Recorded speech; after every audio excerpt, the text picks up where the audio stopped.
పపరెల్స్ taxi trailer అయితే వచ్చింది. Trailer మాత్రం చాలా బోల్డ్గా ఉంది, మామూలుగా లేదు. నేను ఇంకా ఏదో అనుకున్నా కానీ నీ అమ్మ మామూలు స్టఫ్ కాదనమాట. యష్ గారు అయితే దుమ్ము లేపి దంచి కొట్టేశారు, మామూలుగా చేయలే. అసలు బట్టలు లేకుండా నిల్చోడం ఏందయ్యా స్వామి, పిచ్చి కాకపోతే కుమ్మేశారు అసలు యష్ గారు అయితే. ఆల్సో ఈ మూవీలో యష్ గారు డ్యూయల్ రోల్ అయితే చేయబోతున్నాడు. Father and son characters both Yash గారే ప్లే చేయబోతున్నాడు. యాక్చువల్గా ఈ మూవీ ప్లాట్ కూడా అదే, ఫాదర్ అండ్ సన్ మధ్య గొడవ జరుగుతుంది. అసలు లాస్ట్గా ఎవడు విన్ అయ్యాడు, ఎవడు హీరో ఎవడు విలన్ అన్నది మనకు మూవీ చూస్తే అర్థమవుతుంది.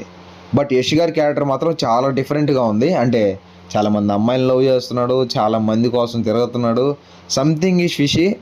అంటే అసలు వాడెందుకు వీళ్ళ నాన్న మీద పగబెట్టాడు అన్నది మనకు మూవీ చూస్తే అర్థమవుతుంది. యాక్చువల్గా ఇలాంటి మూవీస్ చాలా వచ్చాయి. బట్ ఈ మూవీ ప్రజెంటేషన్ కొత్తగా ఉంటే మాత్రం డెఫినెట్లీ 1000 కోట్లు కలెక్ట్ చేయడం ఈజీ. ఎందుకంటే యష్ గారికి చాలా మంచి మార్కెట్ ఉంది. ఆల్సో ట్రైలర్ చాలా బాగా వర్కౌట్ అయింది, సాంగ్స్ కూడా మంచిగా వర్కౌట్ అయ్యాయి.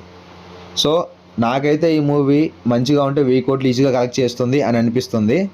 అండ్ ఆల్సో నాకు ట్రైలర్ కూడా చాలా బాగా నచ్చింది. యష్ గారు అయితే కుమ్మేశారు. ఆల్సో మిగతా యాక్టర్స్ని కూడా చూపించారు, కానీ అసలు యష్ గారు వాళ్ళందరినీ ఓవర్ షాడో చేసి ఆయన ఒక్కడే కనిపించాడు నాకైతే. మరి మీకు ట్రైలర్ చూసినప్పుడు మీకేమనిపించింది? ట్రైలర్ నచ్చిందా లేదా? అసలు మీకు మూవీ మీద ఒపీనియన్ ఏంటో కింద కామెంట్ చేసి ఛానల్ని సబ్స్క్రైబ్ చేసుకొని బెల్ ఐకాన్ ఆన్లో పెట్టుకోండి.